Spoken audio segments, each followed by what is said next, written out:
toutes les traditions qui ont essayé de creuser la question du moi, la philosophie, la psychanalyse ou la science, se sont rendus compte qu'il n'était pas si évident que cela de découvrir un soi unifié, indépendant, fixe. L'idée du moi est quelque chose qu'on considère comme une évidence et qui, quand on y regarde de plus près, n'est pas si clair que cela. Francisco Varela, qui était un chercheur en neurosciences de renommée internationale et également pratiquant de la méditation, écrit dans son livre L'inscription corporelle de l'esprit: nous sommes pour la plupart d'entre nous convaincus de notre identité. Nous avons une personnalité, des souvenirs, des projets et des anticipations qui semblent se rassembler en un point de vue cohérent, un centre à partir duquel nous observons le monde, un sol sur lequel nous tenons debout. Comment ce point de vue serait-il possible s'il n'était ancré dans un soi ou dans un moi unique, indépendant et réellement existant?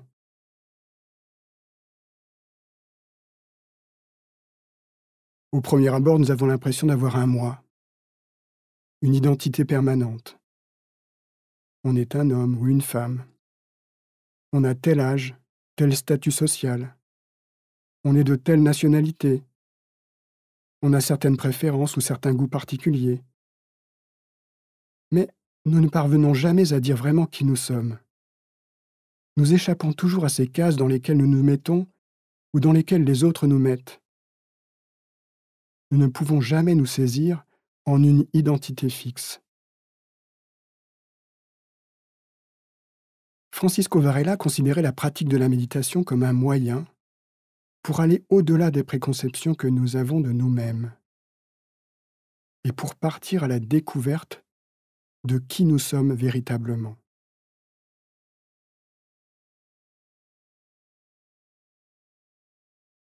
Je vous propose maintenant de partir à l'aventure de la pratique de la méditation pour tenter de découvrir qui nous sommes.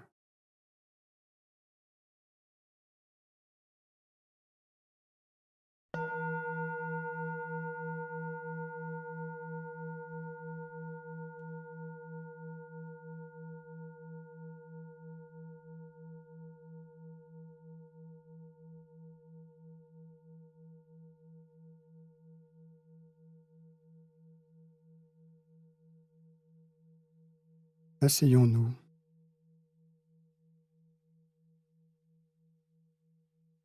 sur un coussin de méditation ou sur une chaise,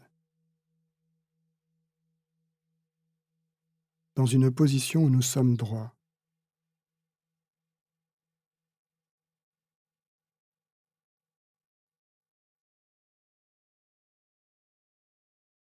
Sur un coussin de méditation, les jambes sont croisées devant nous.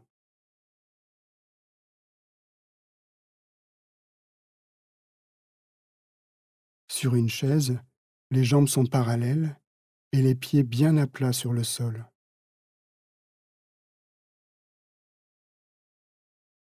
Les mains sont posées sur les cuisses. Notre dos est droit, mais sans crispation.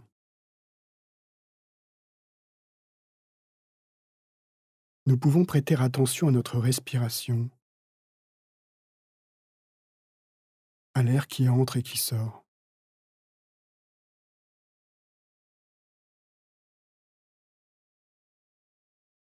Comment est notre respiration?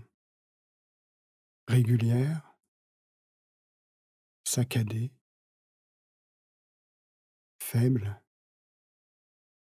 puissante, profonde.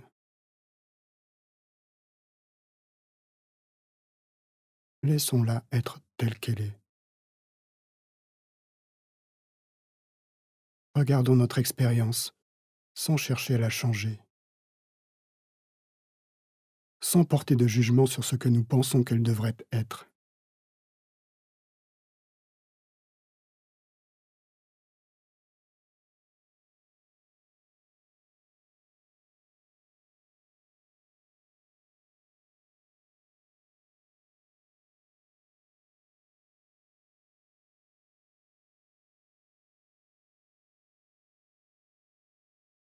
Nous sommes simplement un être humain assis, digne, en rapport à la terre, en rapport au ciel.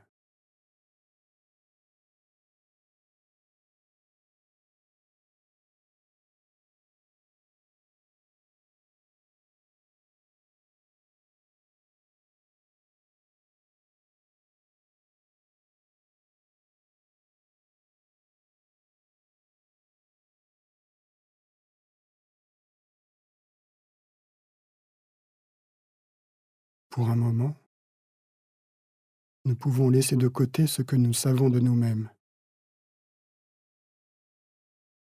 Oublions que nous sommes monsieur un tel ou madame une telle. Nous pouvons laisser de côté notre statut social ou familial, notre profession, notre âge, les idées que nous avons sur nous comme moi je suis comme ci ou comme ça.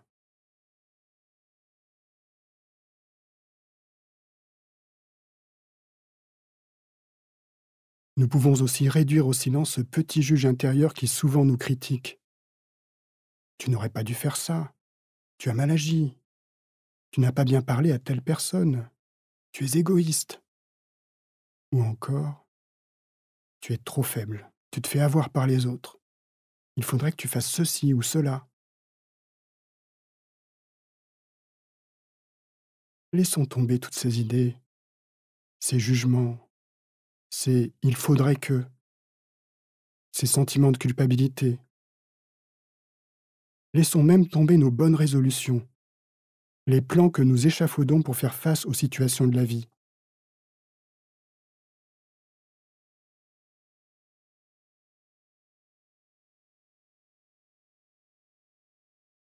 Nos idées sur qui nous pensons être, nos qualités ou nos défauts supposés, sont comme des vêtements de prêt-à-porter que nous enfilons d'ordinaire sans nous en rendre compte. Nous en avons toute une garde-robe et nous choisissons telle ou telle tenue en fonction des circonstances.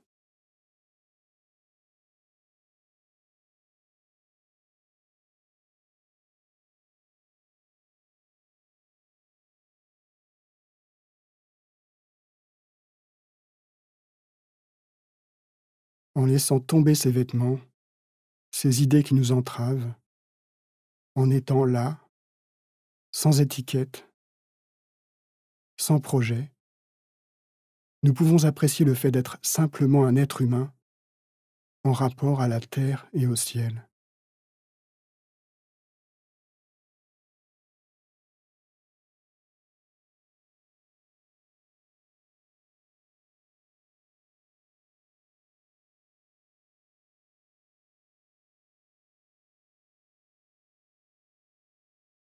Méditer, c'est laisser ces idées qui nous entravent. C'est larguer ces amarres qui nous retiennent prisonniers. C'est prendre le large pour partir à l'aventure de la vie.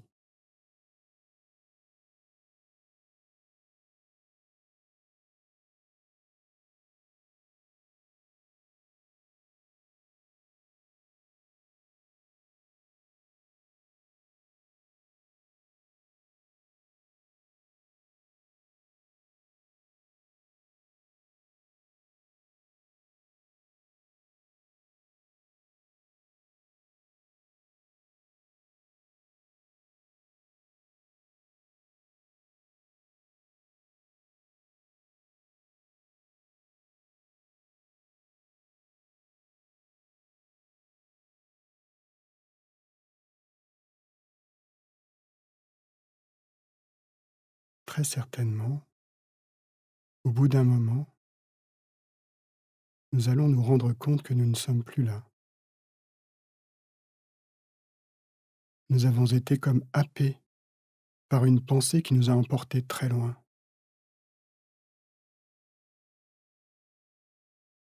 Peut-être nous retrouvons-nous plongés dans une préoccupation, dans une discussion avec une personne de notre entourage.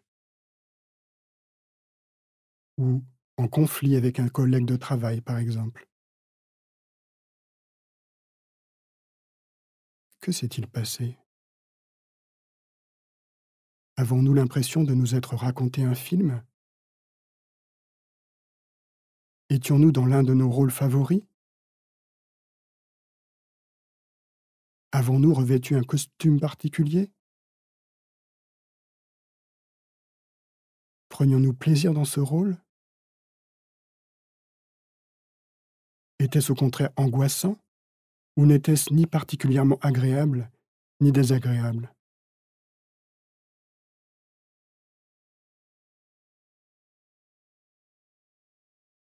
Voyons comme ces costumes que nous endossons, ces rôles dans lesquels nous nous retrouvons sont changeants, éphémères, n'ont pas de réalité tangible.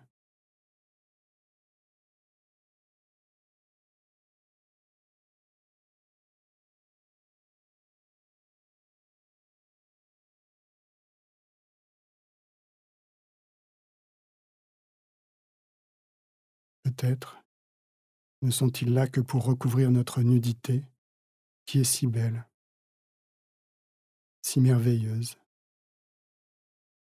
si fragile, si touchante.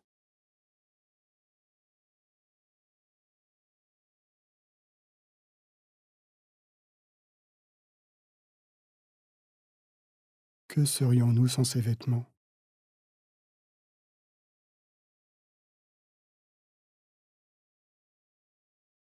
Qui sommes-nous?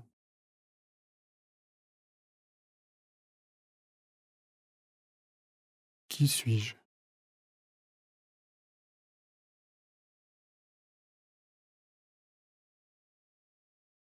Plutôt que d'essayer de répondre à cette question, laissons-la se déployer dans toutes ses résonances.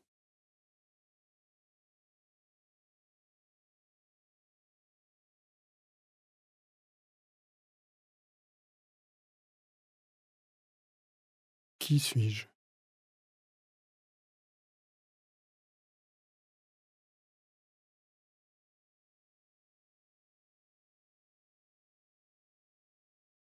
Demeurons dans la nudité et l'incertitude d'être.